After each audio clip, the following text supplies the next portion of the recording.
This is a live look near the Sadlon Arena in Barrie, where the funeral service for two South Simcoe police officers is happening this morning. They were killed in the line of duty last week.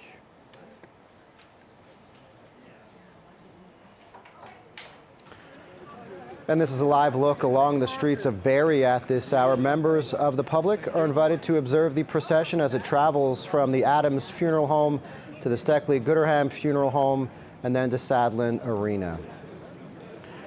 And this is where officers are gathering, where the service of Constables Northrup and Russell will be held. The area will be filled with friends and family of the officers, as well as members of the South Simcoe Police Service. There's a look at Sadlon Arena in Barrie. The service begins at 11 a.m.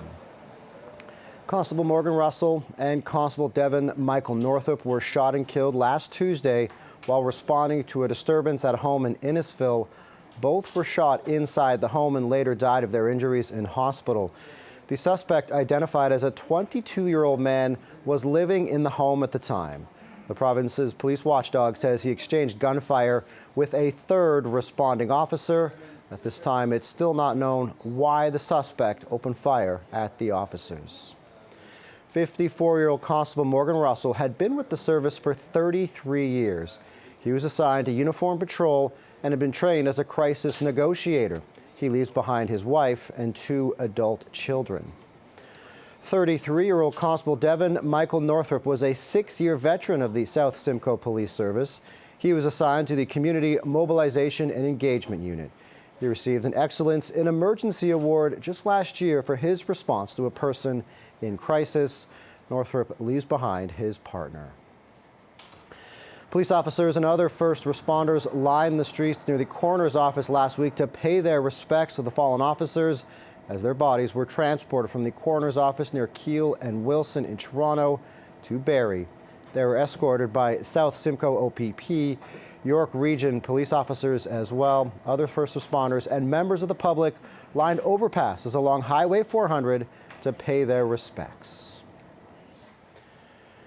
And yesterday, hundreds lined up outside two funeral homes in Barrie for private visitations for the officers. The OPP have stepped in to allow members of the South Simcoe Police Service time to grieve over yesterday and today to say goodbye to their fallen officers. This is a live look at the Adams Funeral Home on St. Vincent Street. The casket carrying the body of Constable Russell will travel from here to the arena as we're seeing some of the officers, some of the procession leave that funeral home, making their way to the arena. They'll also stop at the next funeral home where the other officer, Constable Northrup, is being remembered yesterday as well. As you can see, some police vehicles there following this procession. This is a live look at the Steckley-Gooderham Funeral Home on Worsley Street, where that procession will go next. A police procession will escort the bodies from the funeral homes to the arena, and once again, the funeral service will begin at 11 a.m. Alternative policing plans have been made so officers can attend the funeral today. A statement from South Simcoe Police says residents of the town of Bradford, West Gwillimbury, and the town of Innisfil are advised that the Ontario Provincial Police will provide frontline service on behalf of the South Simcoe Police Service during the visitations, which happened yesterday, and the funeral service, which happens today, for the fallen officers. Police officers from across the province and beyond are gathering in Barrie ahead of the funeral for Constables Northrup and Russell. For more on this, let's go live to CP24's Beatrice Faisman. Beatrice. Scott, there are thousands of first responders here preparing to march as part of the procession. Toronto Police, Peel Police, Niagara Police, Hamilton Police. I've seen them as far away as Sudbury and Ottawa. Thousands and thousands of them here gathered, firefighters, paramedics as well, to say goodbye to their fallen brothers, Constables Northrup and Russell, who were killed in the line of duty. These first responders remember them as heroes in life, not in death. And what I'm hearing when I'm talking to these first responders here, the importance of being here as a community today, as being together here today, that's part of what makes these kinds of tragic events and tragic ceremonies even more special, being able to grieve together, shoulder to shoulder with their brothers and sisters in uniform. I want to play you a portion of the conversation I had with Peel Regional Police Chief Nishan Duryappa. Listen.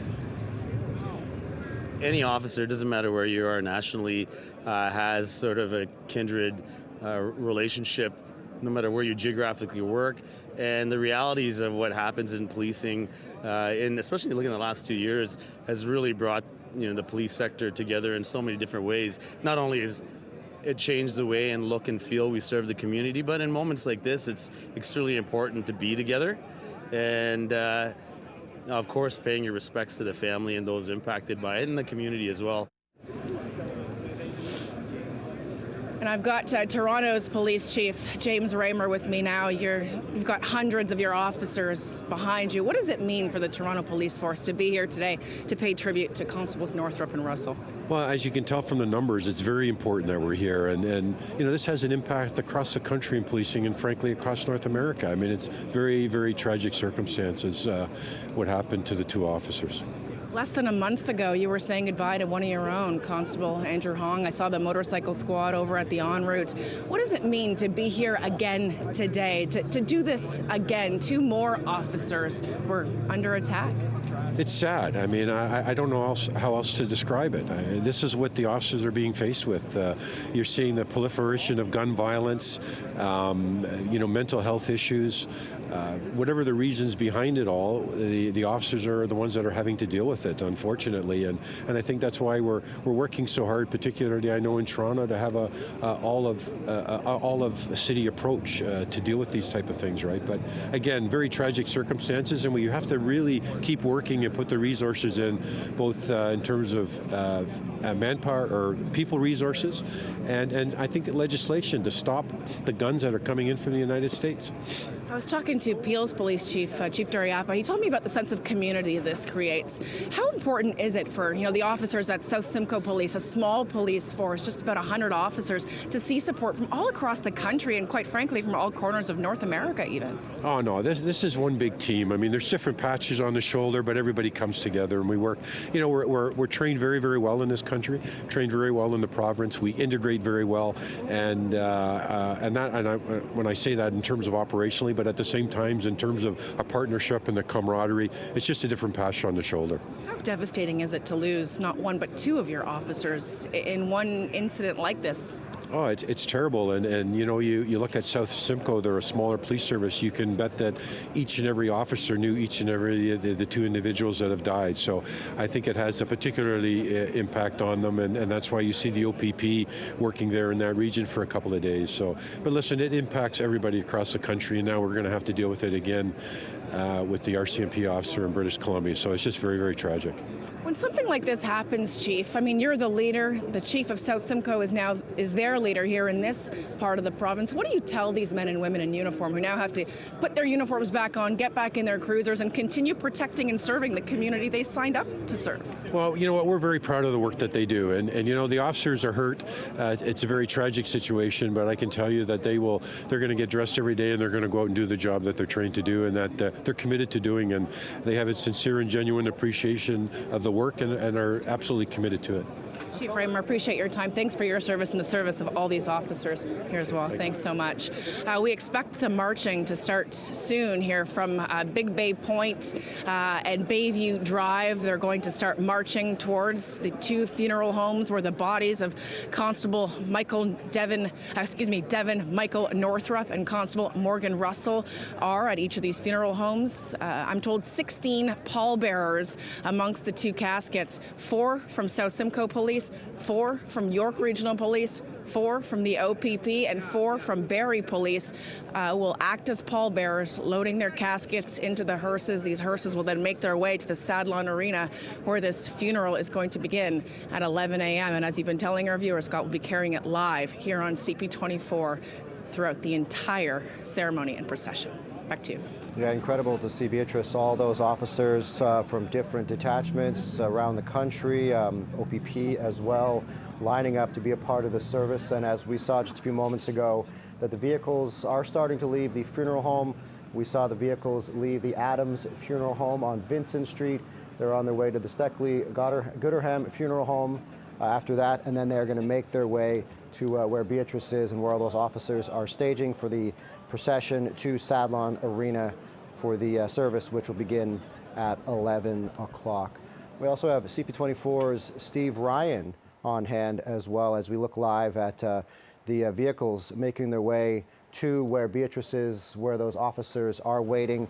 I believe they're now going to the Steckley Gooderham Funeral Home, where visitation for Constable Devon Northrup was held yesterday.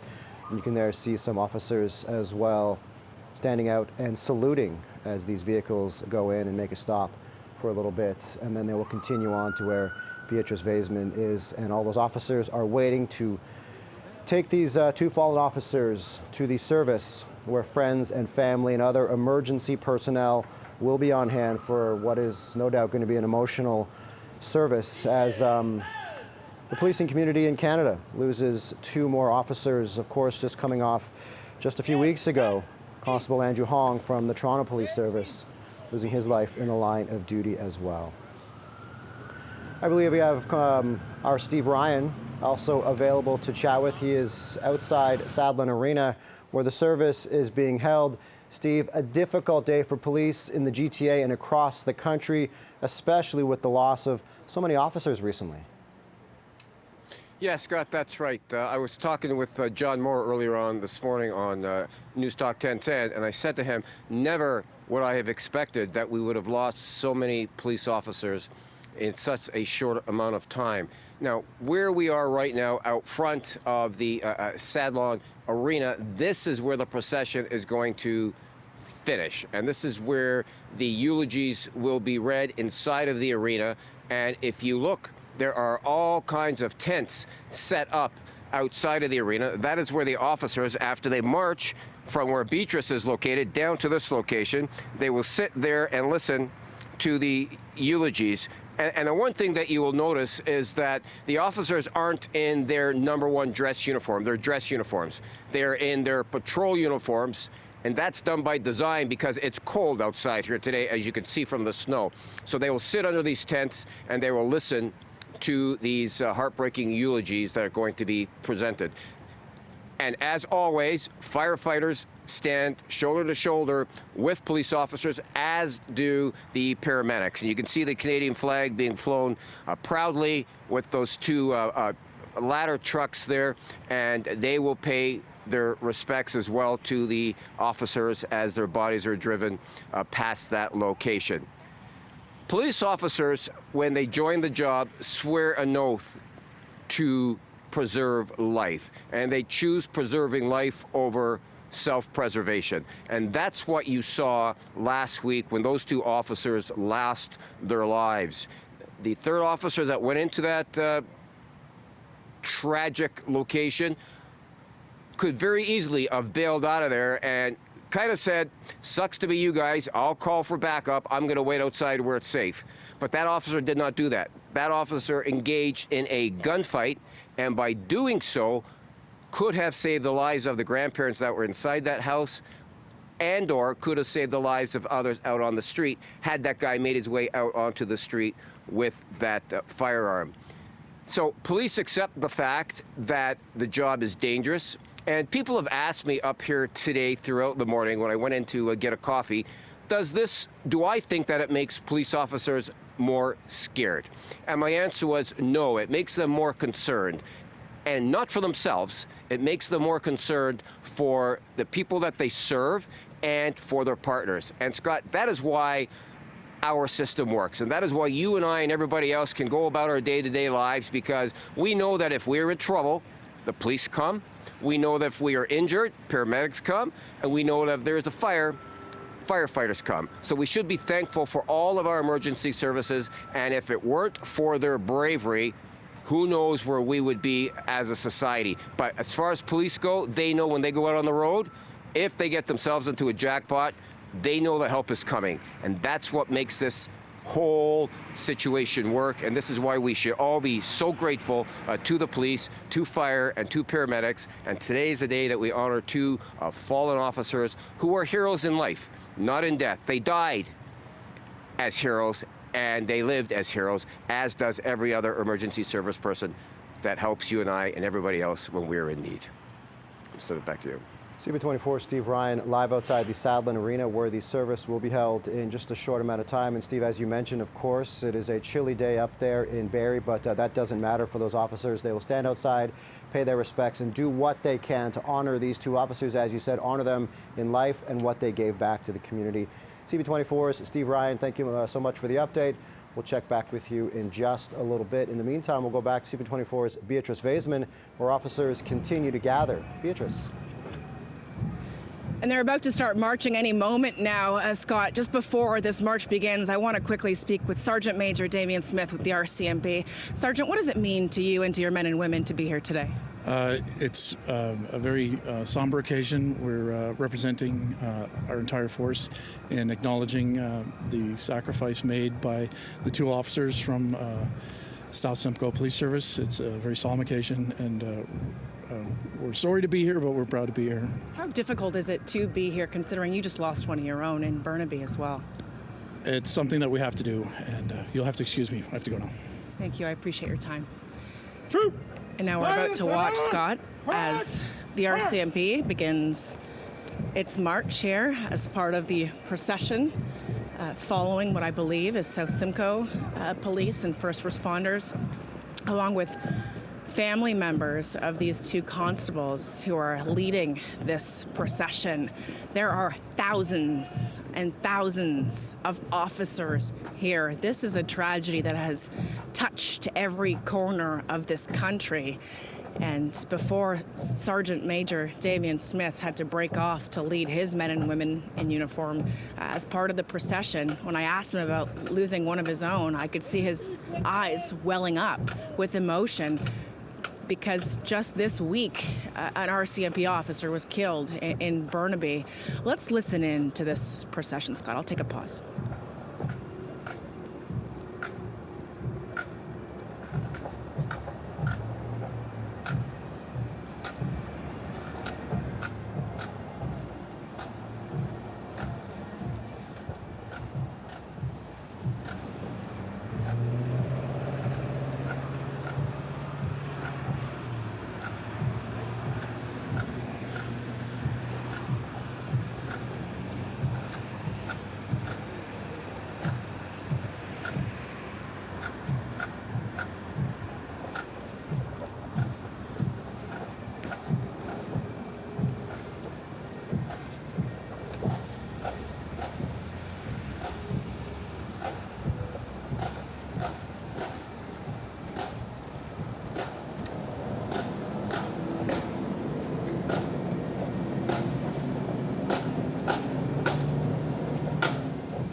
And as we continue to watch this incredible scene in Barrie, where officers from around the country, around North America, are on hand to pay their respects to these two fallen South Simcoe police officers, as we watched a shot of Toronto Police Chief James Raymer go by. Of course, Toronto Police Service had to go through this just a few weeks ago.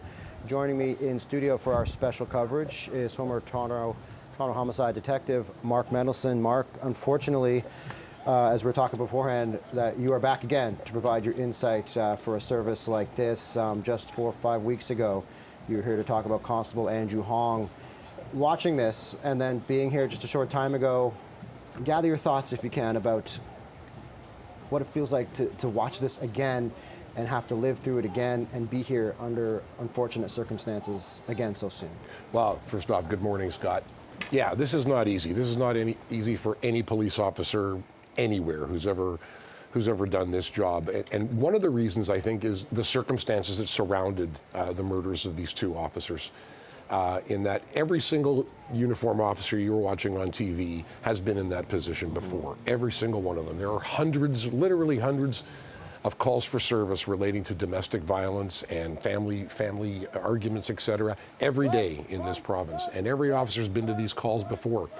And they don't become routine. They never get routine because you never know what you're walking into. There are all kinds of dynamics that are very different from, say, a vehicle stop on the street or investigating a robbery in a bank or even a homicide. These are very different situations because you're in somebody else's home. There are dynamics that are abounding in there, whether it's mental health issues, drug addiction, alcohol addiction, plus sort of this heightened temperature because it is familial, it's domestic. And when you walk into somebody's home, you don't know the layout of the house. You don't know how many people are in that house. You can only go by what the call taker provides you from the initial complaint. So you're walking in, there could be 8 people in that home, there could be nobody else. There are turns and nooks and crannies and closets, but most important, there are weapons in every room. Obviously the kitchen where you've got knives and meat tenderizers, and we've seen it all. Every cop has seen every one of these situations where a weapon will come out, whether it's a baseball bat, and in this case, firearms. And it's a situation where your head is on a swivel. You're trying to understand what the dynamics are in the house, what the nature of the complaint is, all at the same time trying to keep an eye on everybody that is in the house that at least you're aware of. And in this case, as we're learning as time goes on, as these officers spoke to the grandmother, who was the initial complainant, they went downstairs to have a conversation with the grandson, and I think it's pretty fair to say right now that they were ambushed. They never had an opportunity to use any of their use of force weapons. So it's a very different situation. So you've got a lot of officers that are watching this situation on TV and marching in this muster, and they're all thinking, by the grace of God, that could be me. And that makes it very, very different because they can relate to it. Yeah. And it's hard. And these weren't inexperienced officers either. From what I understand, Constable Morgan Russell was trained as a crisis negotiator, and Constable Devon Northrup, just the year before, received an award in emergency, excellence in emergency, for his response to a person in crisis. So as you said, both of these officers, whether Constable Northrup had been with the force for 6 years or Constable Russell had been with the force for 33 years, they had been through a lot of these circumstances before, and as you said, never a routine call because it could turn out, they could resolve the situation and figure it out, and it could happen quite a short interaction with the public, or it could lead to something much more dangerous. But as you said, as these officers walk and think in their mind, neither of these officers were new, and not that they'd go through training, obviously, even to get on the force, but they had more than just kind of your basic training. They had been through many circumstances, obviously, before, and yet this is the outcome that still happened. Yeah, and you're absolutely right. And in this case, in any case, actually, the number one tool, the most effective tool that an officer has is their voice, is their mouth. And in this case, these officers never even had the opportunity to try and diffuse the situation, to try and lower the temperature in the house, let alone find out what was going on, actually, and what the nature of the call was. They never had that chance. And they were trained, as all officers are trained. They're trained throughout, from the day they go to the Ontario Police College, through in-house training and intimate and partner violence courses all over the place. Yeah. They get all that, but you have to have the opportunity to use it. And one of the keys for officers is time and space. And in this case, you don't get the space because you don't know the environment that you're in. And if you go down the stairs and you're confronted by somebody coming out of a laundry room, a furnace room, a closet, and they've got a firearm, there is no space. There's no way to extricate yourself from that situation and let it diffuse and try and talk their way out of it. There was none of that here. So they couldn't use the tools that they so readily had available. They never had the chance. And for more insight, let's also bring in Chris Lewis, CTV News public safety analyst and former OPP commissioner. Thank you so much for joining us this morning. My pleasure, Scott. And as we continue to watch this incredible scene out of Barrie, I was asking Mark here just a short time ago. Unfortunately, we were here just a few weeks ago covering service for Toronto Police Constable Andrew Hong. If you can just gather your thoughts for me and provide your personal experience watching this again so soon. Well, like Mark, Scott, I've been to way too many of these funerals and marched exactly like these folks are doing today. It's always a very solemn occasion. It's always sad. Whether or not you knew the officers involved personally, it's still a solemn thing. It's like losing a brother. And it's a stark reminder, of course, to all of the dangers of policing and how things can happen so quickly, and something that seems, and like Mark, I don't like the word routine, but it kind of seems a little more routine, not necessarily a call you go into feeling like your life is in jeopardy or you're going to be met with gunfire. But in this case, they were. And as awful as it is, now we've got thousands of officers to give them a proper send-off, to honor their service, and every one of those officers is feeling the same going into this, and they'll feel the same going out. And as I said earlier today, that in another interview, that all the funerals I went to, I always went in sad, and I always left feeling proud of the profession, proud of the camaraderie, proud of the support from the public and other emergency services. And really with the resilience to move forward from the sad event to trying to continue to do what we're all sworn to do and protect the public. We're now able to take a shot where we can look down on this procession, and you can see the rows upon rows of officers. And as Steve Ryan mentioned about, you can see some of the snow in that shot as well. So it is also not an ideal day for this, but of course never an ideal day to bury two officers. Let's listen into the procession as it continues on toward Sadlin Arena.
As we continue to watch these incredibly moving images of these officers, the funeral procession for two fallen officers from South Simcoe Police Service, 33-year-old Constable Devon Northrup and 54-year-old Constable Morgan Russell.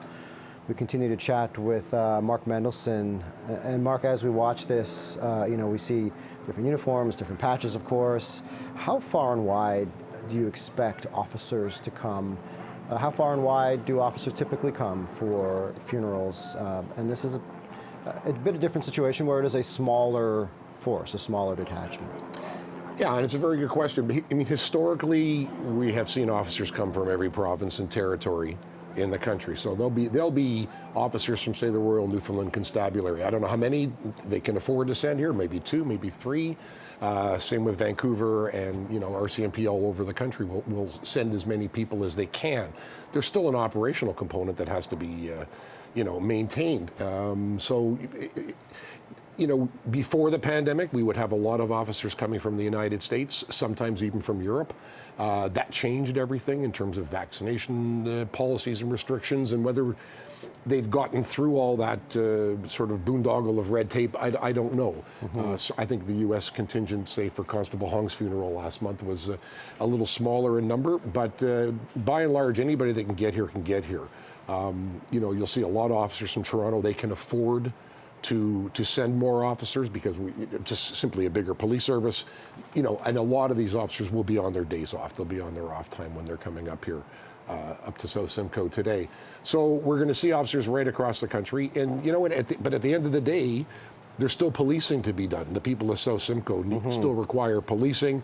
There are calls for service. People will continue to break into homes and get into car accidents, and have lost children. All of these calls for service have to be maintained. So what you have is, in this case, you've got the OPP who have stepped up and said, look, we're here, we'll cover off. And it's not just the uniform cars that are, and the uniform officers that are being covered off. It's the call takers. It's the civilian staff that are in the stations at South Simcoe. All of them are going to be at the funeral, so they need to be replaced. And if things get busy, if things get out of hand, for one reason or another, then you always have York Regional and the Barrie Police, which are very close by. It's a phone call away, but it's just everybody coming together, do what they have to do. It's one day. My understanding is that no South Simcoe officers will be returning to work till 7 a.m. tomorrow morning. They deserve the time off, they need the time off, and they should get the time off. And if the OPP and surrounding services are happy to assist, which I'm not surprised in the slightest, then that's what will happen. These drone shots are incredible, just showing the vast amount of officers that are here to pay their respects, and what the OPP had put out to the public, saying that they will provide frontline service on behalf of South Simcoe Police. And that is happening between 7 a.m. as of Wednesday, because, of course, there was the private visitations for both the officers yesterday at the different funeral homes. So the OPP is providing service in the community from 7 a.m. as of Wednesday until, as you said, 7 a.m. Friday morning. They'll respond to all the calls in the South Simcoe jurisdiction, and the South Simcoe non-emergency line is redirected to OPP as well. So as you said, it is all the officers coming together. And I want to get your thoughts on the interview that Beatrice did right before they took off with the RCMP. I found it quite telling, where that gentleman was standing ready. He was leading the troops. He spoke eloquently to Beatrice about what it meant to be there, but then he said, "Excuse me, we have to go now." So as he was providing his personal thoughts, he was still standing at the ready, leading his troops, and then knew that he still had his job to do. That kind of encapsulated, in my mind, what these officers are going through, saying, we're here, whether it's on their off day, we're here for a job, because this is our duty, this is what we've signed up for, to pay our respects to them. But walk us through the mind of these officers. Then they're there to pay their respects and still look professional, be professional, but as you said, it's still quite emotional, but they have to do their job still. Oh, exactly. They have to. I mean, these are logistical nightmares to put together. You have a very, very short window to get all of this together, to get it organized, to have all these officers. Now we're dealing with 2 funeral homes as opposed to 1 like we did last month. So everybody's got their role, and that particular, I believe he was a corporal, from the RCMP was leading his platoon, and when it's time to go, it's time to go. They're not there. They're not there for us. They're not there for our public consumption. They're there to really support South Simcoe and every other police officer, and that's the primary focus. Yes, it's important that we hear their thoughts and get their feelings, because the general public needs to know that this is very real for every one of those officers.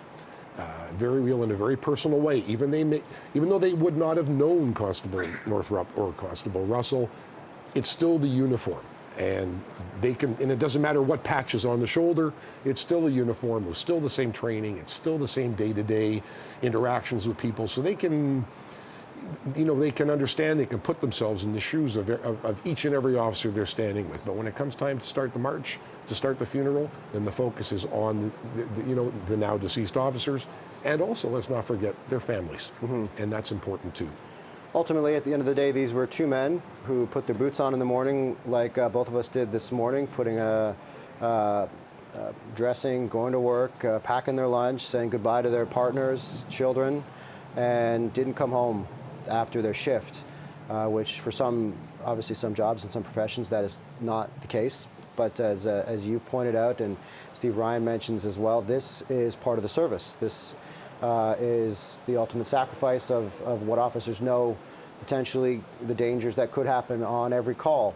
As we were talking about earlier, when these officers went to this home, both trained in many different ways. Constable Russell, a crisis negotiator, but unfortunately didn't have the chance to defend themselves in this situation.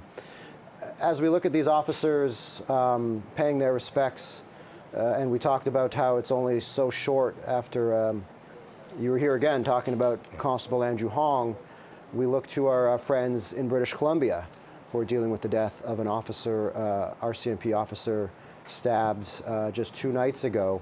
And no doubt there's officers from around the country now planning to make their way out there. As we talked about, as I asked you, who do you expect to be here today from across the country? Would you expect now police services across the country talking about making plans to go to Burnaby?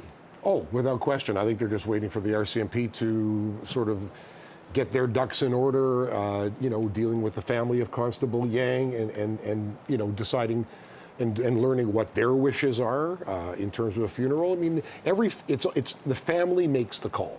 They're the ones who decide how much of a public event they want this to be and how much of it they want it to be private. And that's how it should be, because it is their family. So they'll be dealing with Constable Yang's family, understanding what their needs and their wants are. I can assure you they'll be well taken care of. And then when the details do come out and the day is decided as to where that funeral will be, then officers will be booking flights. And again, officers will be sitting at that funeral and watching on the news now and looking at the circumstances surrounding her tragic death. And and again, they'll be thinking, I mean, how many times have officers in a large major center like Toronto or Montreal or Vancouver gone into a park and gone into an area where there are people sleeping, in tents and under trees and under bridges, and had interactions hundreds and hundreds of times. And in this case, something went terribly wrong, and she was stabbed, and she was able to return fire at least and disable this individual. But again, officers put themselves in that spot, and they go, my God. And you go back to Constable Hong, which is one that nobody can really understand. Who doesn't go into a coffee shop and order something and sit down? And as an officer, you on never... a lunch break. Yeah, on a lunch break. And you never expect to be killed solely because of the uniform that you wear. Not because of any previous interactions or any discussions or any bad moments or good moments, just because you're a cop and that's the uniform and what that represents. So all of these things are going through officers' minds. The officers that are involved in training, brand new constables, they'll be looking at all these circumstances, taking out what they can and turning it into a learning experience and a training experience. I don't know how much you can train or prepare yourself to have a coffee in a coffee shop and be shot to death. I don't think there is any training for that. And they do get a lot of training in domestic situations, in partner violence situations. So they'll look at what happened in South Simcoe, and they'll see if there's anything they could take out of there that may save a life later on down the road. And now they'll look at Vancouver as well with Constable Yang and see what could have been done better, what was missed. And by the mere fact that she was with a city worker as opposed to an officer, what kind of interactions took place that led up to this, and what about the safety of these civilians that are traveling and walking these parks with officers? Do things have to be changed and altered to deal with that? So there's all kinds of questions and training issues that will flow out of these things. But for today, it's just about looking after these officers and their families. As we continue to look at these incredible pictures out of Barrie, we're going to go to CP24's Beatrice Vaisman, but I wanted to point out a shot we just saw a couple minutes ago. Not just two-legged officers as well paying their respects. There was a police canine as well. They're part of this procession.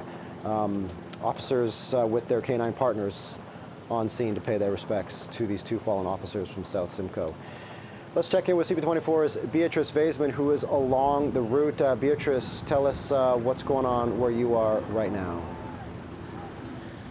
And here's another canine officer walking along the sidewalk here right now, Scott. I mean, there are officers here from every corner of the province, both in uniform as well as specialized units. Albert, if we just turn around here, there's Toronto Police Emergency Task Force unit also lined up here on the sidewalk. And very much like Mark Mendelson was just talking about, this is about support. This is about these officers supporting not only one another through this. This is an incredibly emotional experience for all of these officers and first responders to be a part of, but it's really about supporting the officers from South Simcoe Police. It is a small police force, roughly 100 members strong. They know each and every one of their fellow officers as part of this service. They know them by name, but more than that, they know them outside of policing. They know each other's spouses' names and each other's children's names and where their kids go to school and what their kids aspire to be. So when you have such a small police service, you really get to know each other intimately. And I can tell you, the South Simcoe Police Service, it is just shattered. The members that I've been talking to, the officers, they are so broken by what happened last week to their two brothers in uniform, Scott. And then there are so many members of the community here in Barrie who have also come out and lined the streets to pay tribute to these officers. There was a couple further along the procession that was holding a flag with the thin blue line logo, just standing there saluting these officers as they were walking by as a show of solidarity, but also as a show of thanks for what these first responders do each and every day. The chiefs of police, too, they are here from right across the province, leading their men and women in uniform.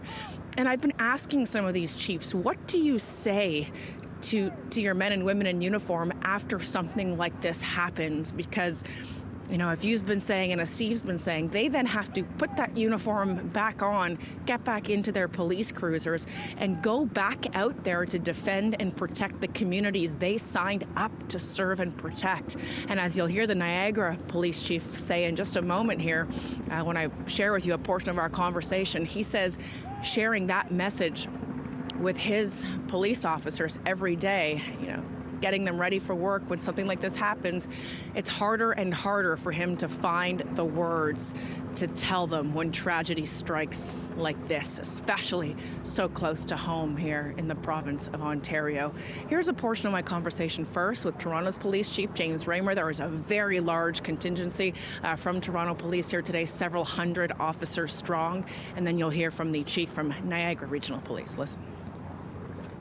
This is one big team. I mean, there's different patches on the shoulder, but everybody comes together and we work. We're trained very, very well in this country, trained very well in the province. We integrate very well, and when I say that in terms of operationally, but at the same time, in terms of a partnership and the camaraderie, it's just a different patch on the shoulder. It's becoming harder and harder to find the right words. I think the words are just keep serving your community. Do it for all the right reasons and why you got into the profession in the first place. But it's definitely hard. And I just noticed a woman standing here on the sidewalk watching this procession.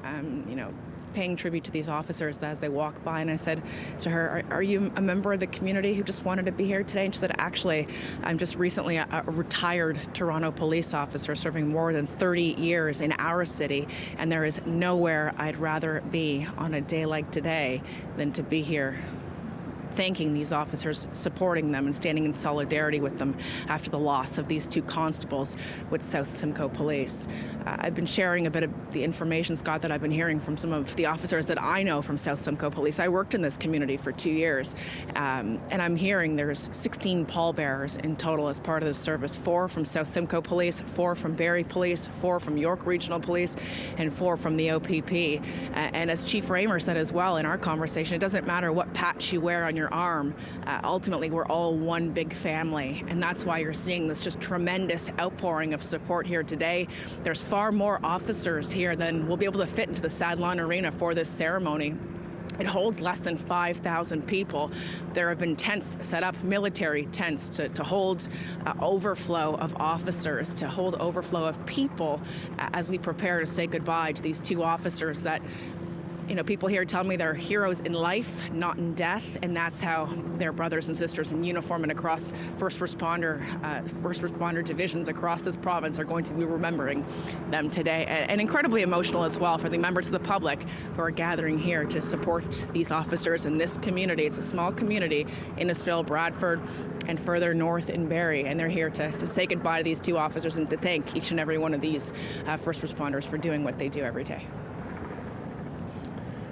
Yeah, Beatrice Vaisman reporting live for us along the route of the procession. As Beatrice mentioned, thousands of officers, members of the public, a retired police officer from Toronto wanting to show up and show her respect for these two fallen officers from South Simcoe Police. As Beatrice mentioned, a detachment of only about 100 members strong, so officers know officers, officers know spouses, children as well. They know a lot about each other, and in small communities, they have each other's back. Not that they don't in bigger cities, but you know so much more about every single member. And so, of course, it is quite an emotional time for all of them. And all these officers paying their respects. For more, let's bring in CP24 Steve Ryan once again, who I believe is still by Sadlon Arena, where the procession is winding its way to the arena. Steve.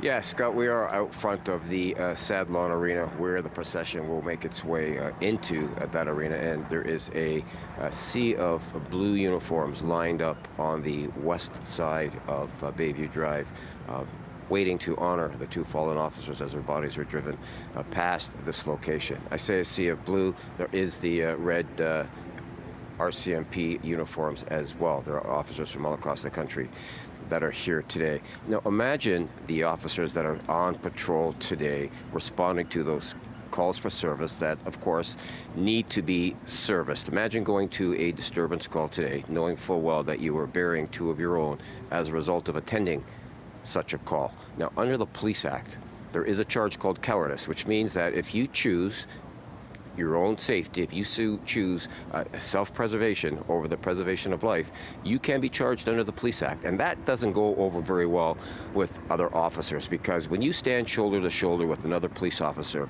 prior to getting into a patrol car to go out for your shift, you need to know that that officer next to you and those officers to your left and right on parade are going to come to your assistance, your defense, if need be. If there is any doubt that an officer is going to back you up, well, then the system fails. And this is what makes these men and women so extraordinary, is that they go into these situations knowing full well that there is potential danger, but they're not concerned for themselves. They're concerned for the community members that they are sworn to serve, and they're concerned for their partners, much like the officer who shot and killed that murderer who killed those two officers.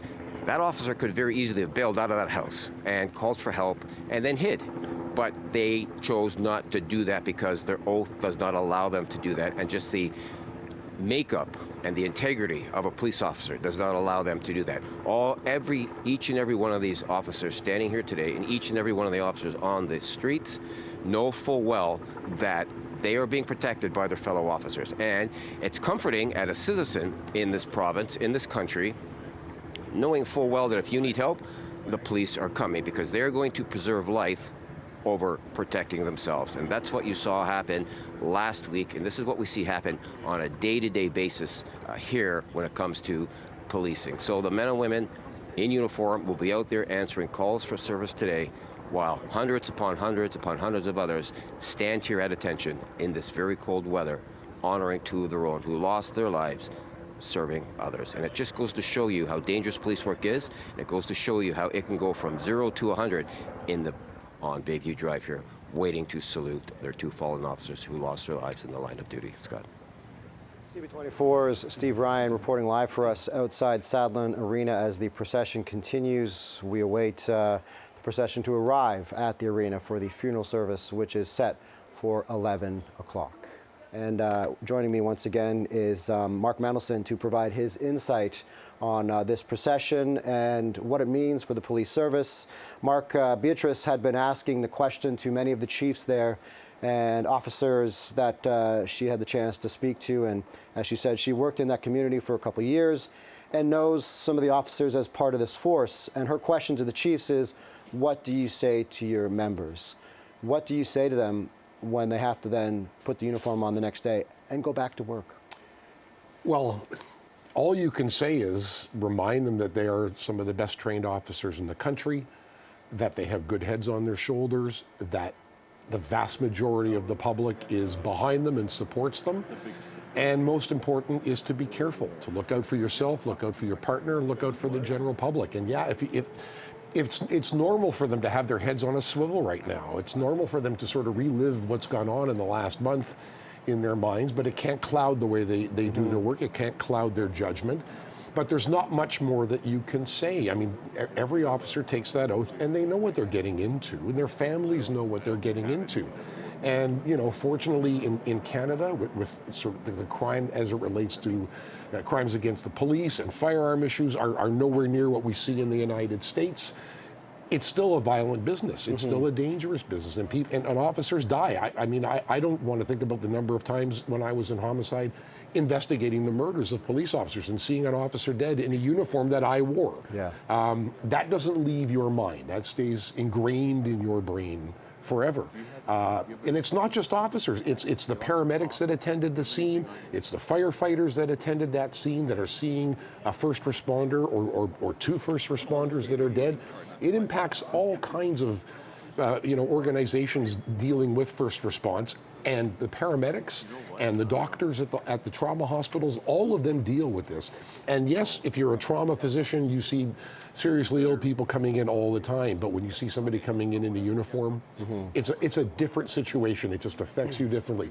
There are no magic words that makes everybody feel better, other than just be careful, remember that you're good at what you do, you're highly trained, you've got the support of the public, and just look after yourself, look after the public, and look after your partner. As we're looking now at chopper video of the caskets being driven to Sadlon Arena, and they're making their way through Barrie.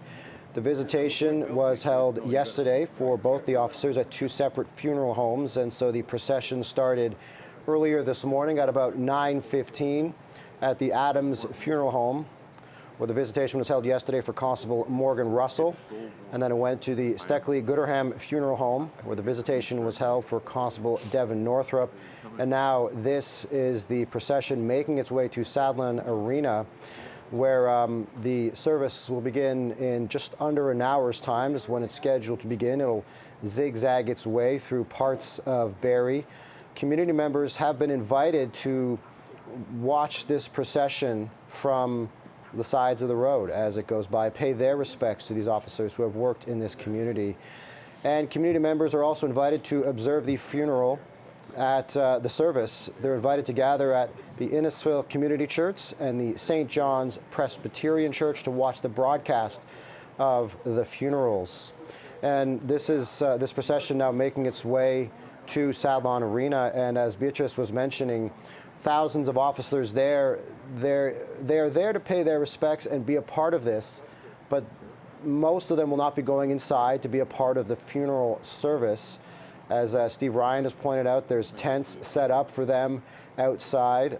It is a chilly day in Barrie, as we see a little dusting of snow on the ground, but they are there to pay their respects. There are the tents set up there with a massive Canadian flag as well. They will be gathering in these tents once the procession goes by.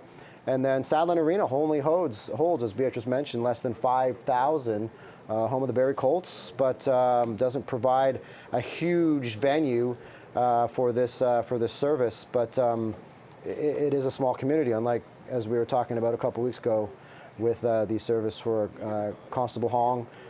This is a small community, as Beatrice mentioned, about 100 members strong, as we see video of one of the caskets being driven to Sadlon Arena.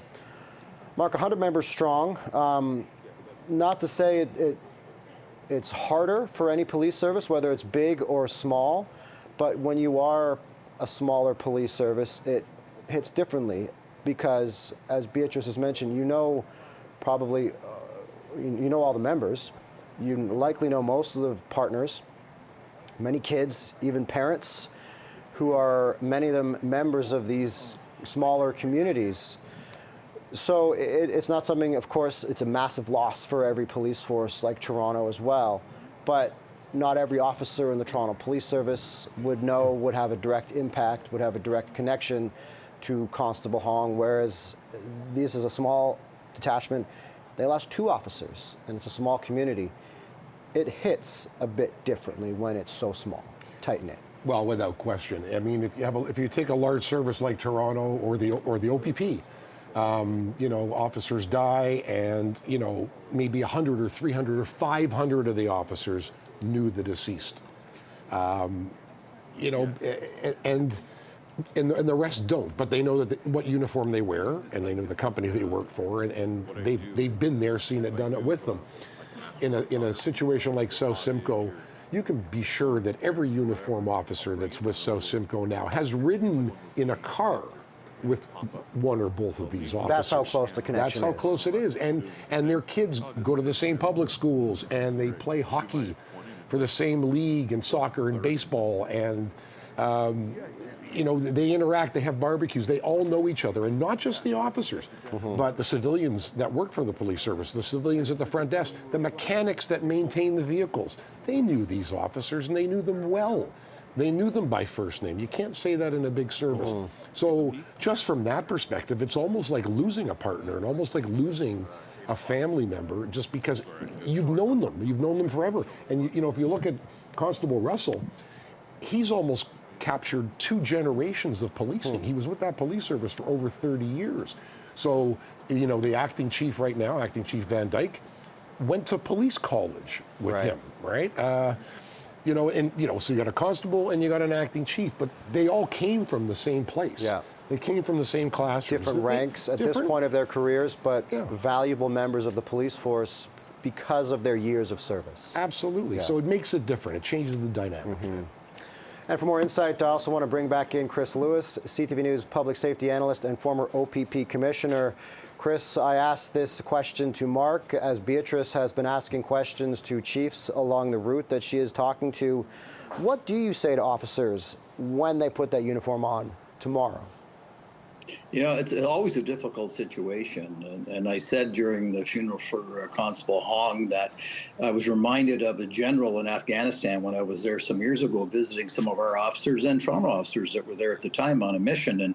And I asked him that question in relation to the number of young soldiers they'd sent home in airplanes, in coffins. And he said it doesn't change. It's awful, just heartbreaking, but it doesn't change who we are or what we do.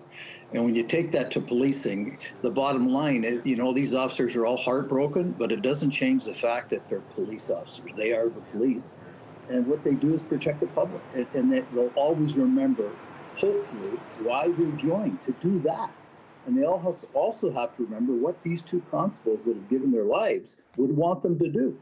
Not quit, not say it's beyond hope, but not say, oh my God, it's too dangerous, but say, you know what, this is going to inspire me to go out and continue to do what I do, protect the public and protect each other as police officers. So, some people aren't going to necessarily buy into that right away because they're hurt, and I get that. But the vast majority will, and they'll continue to serve with bravery and pride first thing tomorrow morning when they get back on the streets in Innisfil. Chris Lewis, we'll have you hang tight for just a few minutes. We want to listen in as the procession makes its way closer to Sadlon Arena.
We've been watching the procession make its way through Barrie and then arriving at Sadlon Arena, and now these thousands of officers from across the country, from different detachments, RCMP right there, that we can see all lining up to where they're going to stand as the funeral service happens inside of Sadlon Arena. For more, let's bring in CP24's Steve Ryan, who's outside the arena where officers are beginning to arrive. Steve.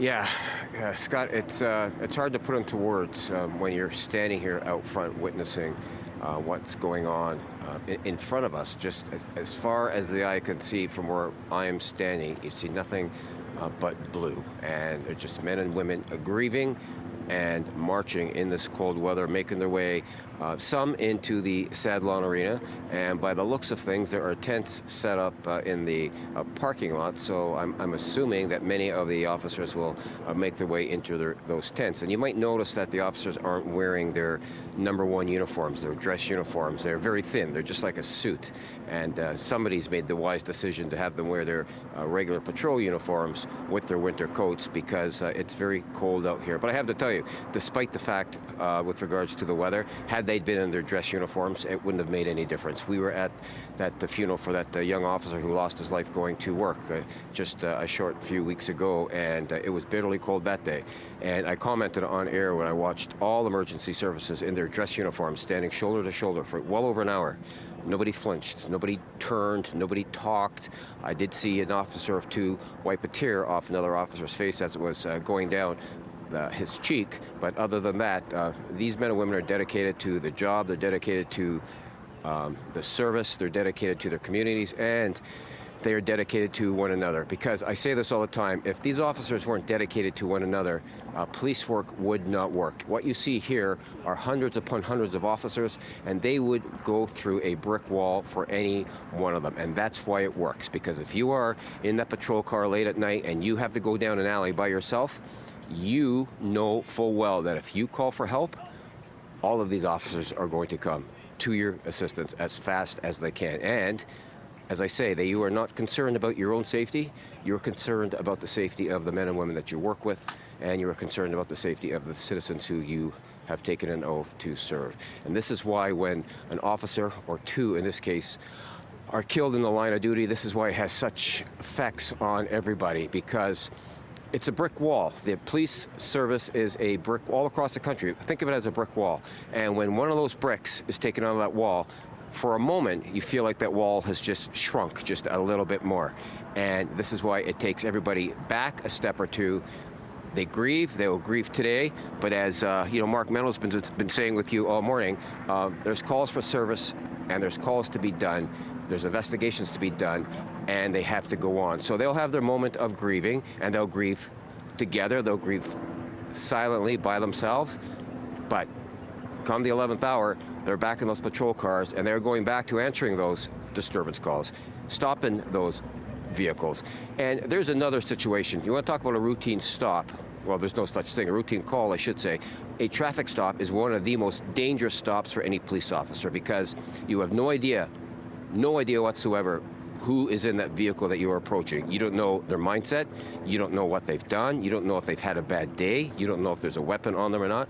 But yet, every day, much to people's chagrin as you drive by on the highway, you're seeing police officers stop cars, risking their own lives because they are looking out for the lives of those who are on our highways. So that's just a small example of just how the selflessness of these men and women when they do this job, and when one of their own falls, it is absolutely devastating. And these officers are here today. They will grieve with one another.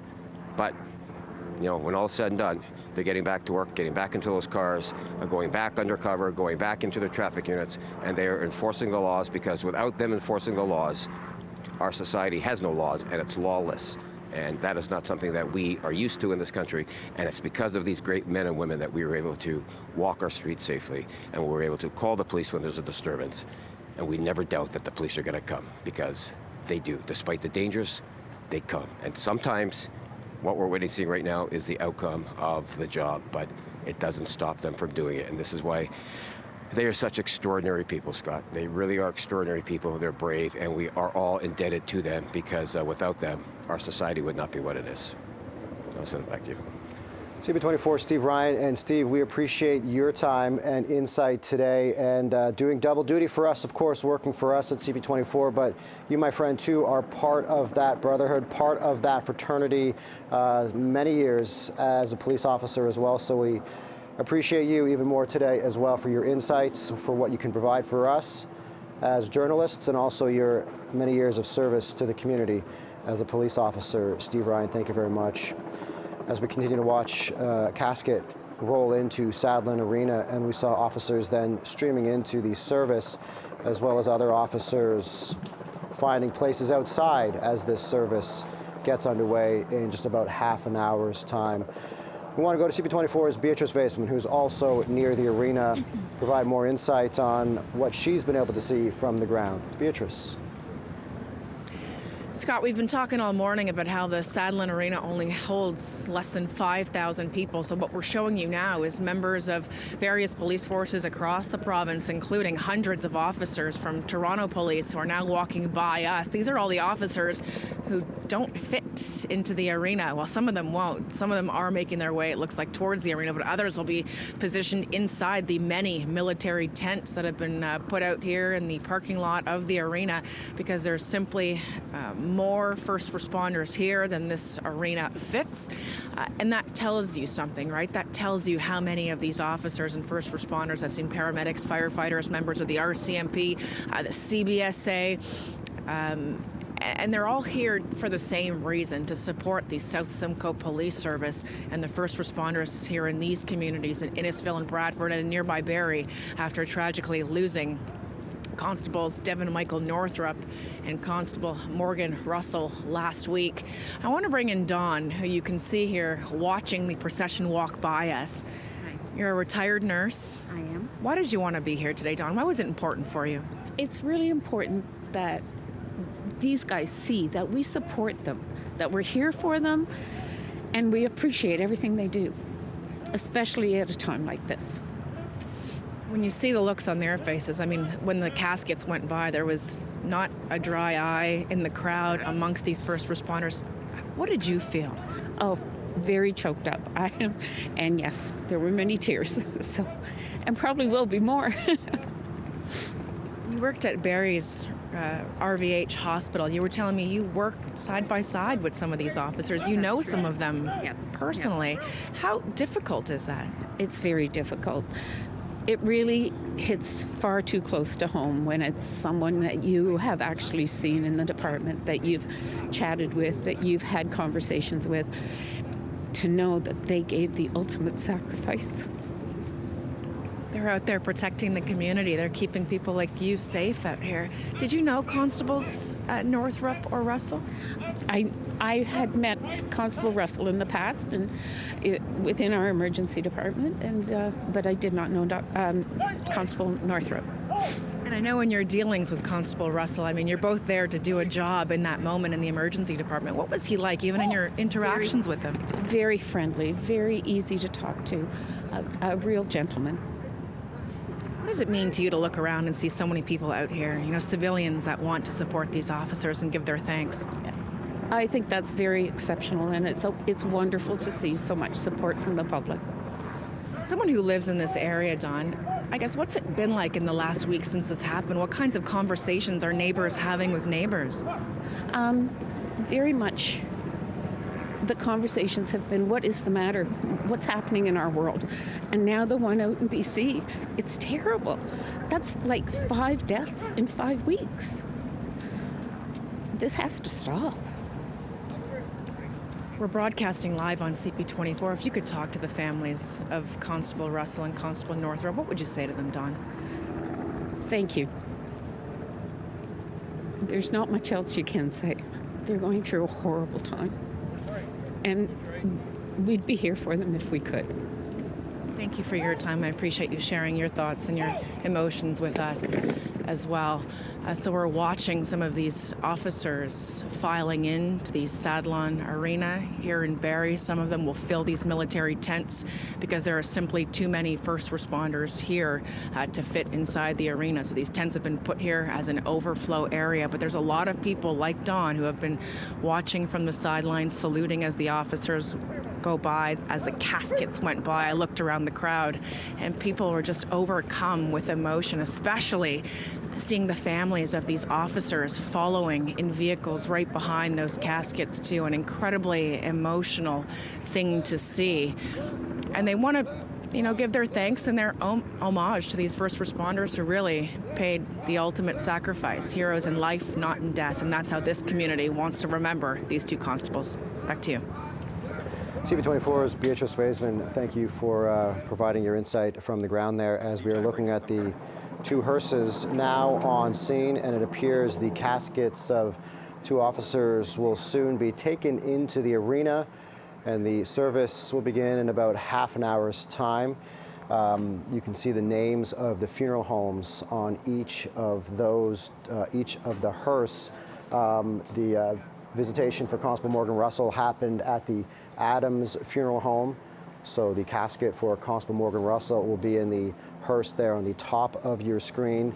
The casket of Constable Devon Northrup The visitation was held at the Steckley Gooderham Funeral Home, and you can see on the side of that vehicle, that is on the lower part of your screen. So we are about to see those two caskets taken into the arena, Sadlin Arena, where the service will begin soon. Of course, casket of 33-year-old Constable Devon Northrup, a 6-year veteran of the South Simcoe Police Service.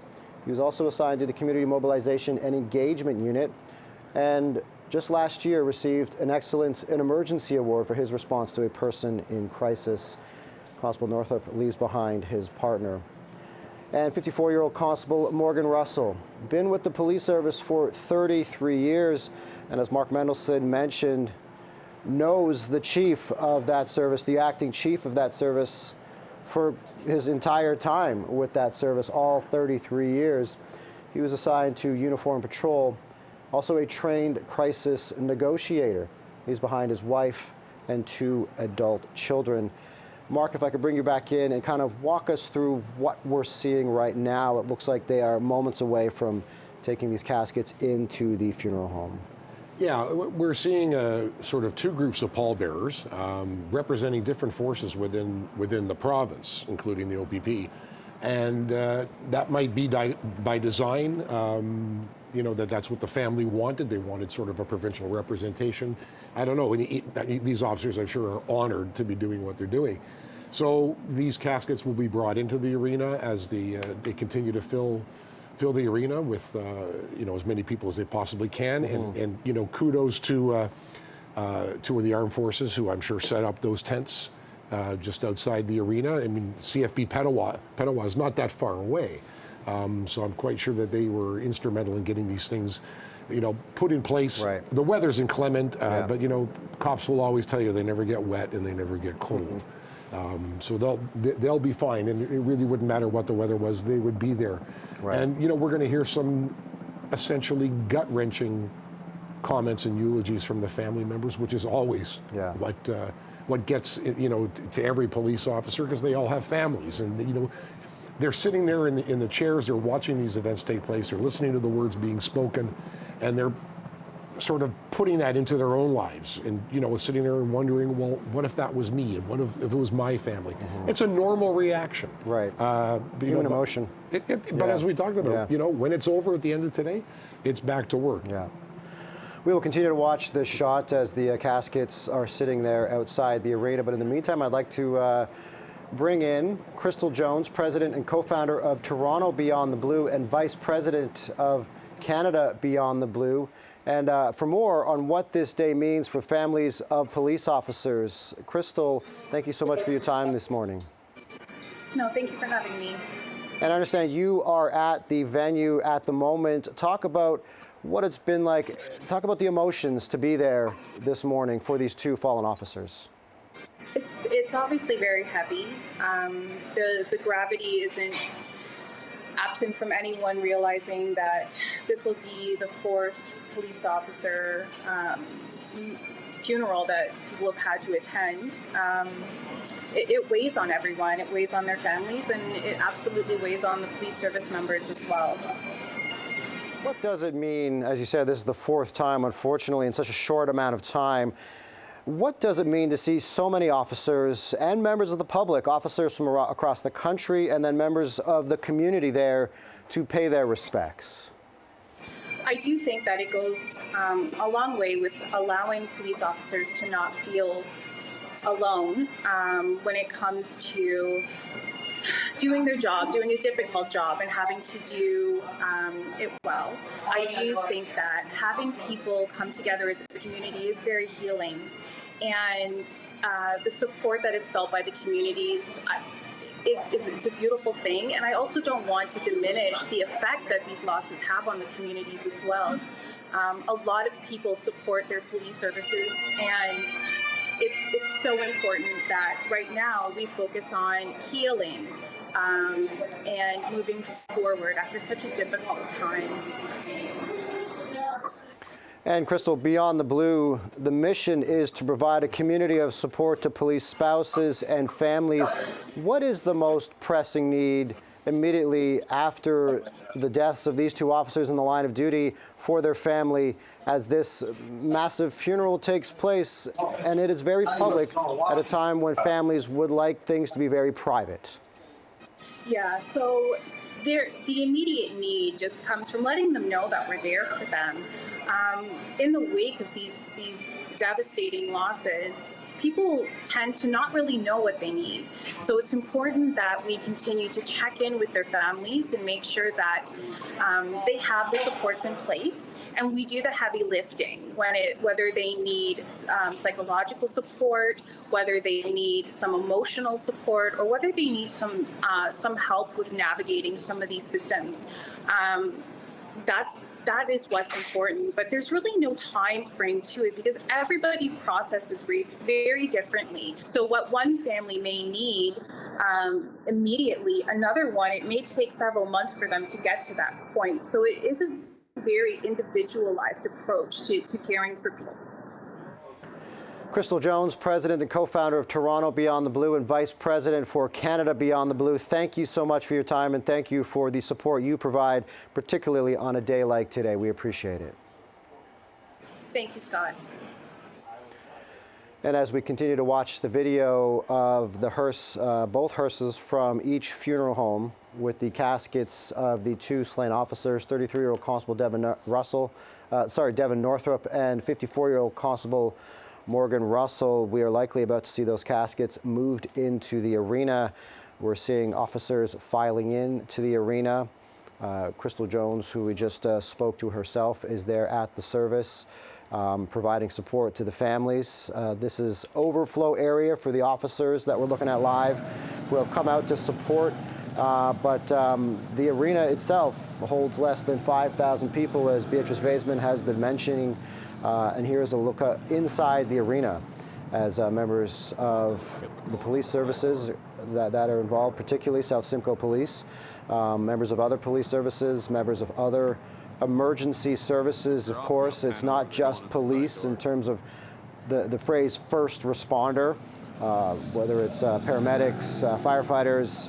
This is when these first responder services particularly come together as we look live inside Sadlin Arena as we prepare for the funeral service to begin of Constable Devon Northrup and Constable Morgan Russell. Mark Mendelson, I'd like to ask you again, a couple minutes ago, you said it is these emotional speeches that really hit home. We talked about how emotional it is to watch the procession and these officers going through all the emotions that they're going through, but still marching in line, still saluting, still doing what they have to do, still doing their job. But now they go inside and listen to the family members reflect. And when I mentioned to Crystal, this is a time where when an officer dies in the line of duty, it becomes very public at a time when these families want it to be extremely private. Yeah, and Crystal's right. It is a very public event, but it's also important to note that it's the families that essentially make the decisions as to what their tolerance level to the media, to the general public, to visitation. They get to make the calls, and they need to be respected. In the interim, what's going on is you've got the police service itself and every other police service making sure that the families have everything they want. And that goes like from breakfast, lunch, and dinner to taking kids to school and hockey or wherever they need to go. They want for nothing. And what you often find if you talk, certainly in my experience in homicide, it's when everything is over and everybody starts to leave, when the reality sets in. And some people have a comfort level where they're very fine with the idea of now being left alone to grieve with family and grieve in private. And others find it to be a daunting task to be smothered and sort of kept in this caring bubble for a week and a half or 2 weeks, and all of a sudden life goes back to normal for everybody else. So it's that transition, and that's what Crystal's sort of talking about. They're going to be there along the way, as will the police service, as will the police association. Each one of them has a role in sort of taking care of the needs and the wants of the families, and every family is different. Nobody grieves the same way. Families do it in very different ways for very different reasons. So you have to adapt and you have to sort of follow their lead, and that's what's going to happen. But it's going to take time till everybody figures out their roles and what their wants and expectations are. As we look back outside, it appears that the caskets are, here it is, the casket now being moved into Sadlin Arena. We'll take a pause and listen in.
Thanks to the TTC lady.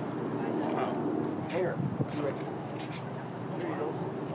She knows how to get in, eh? Oh, man.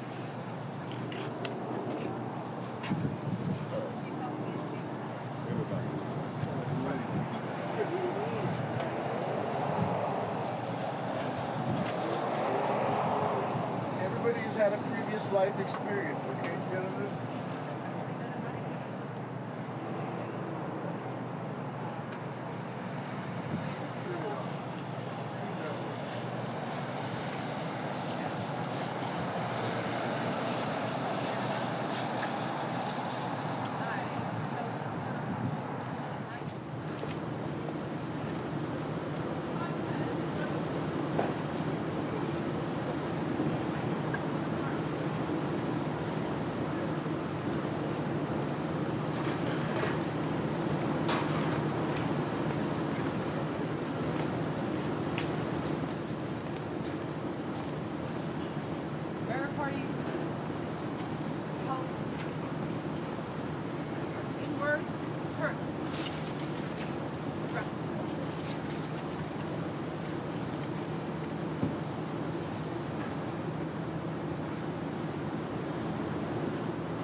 To the front!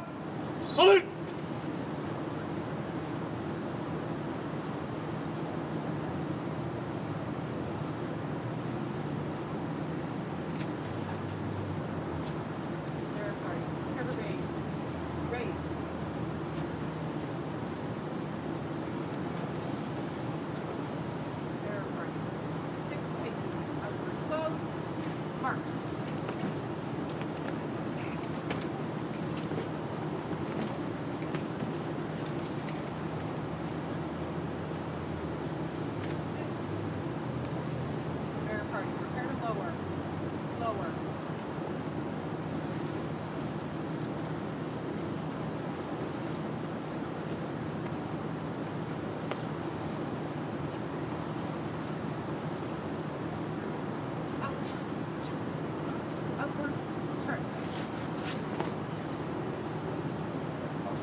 Attention!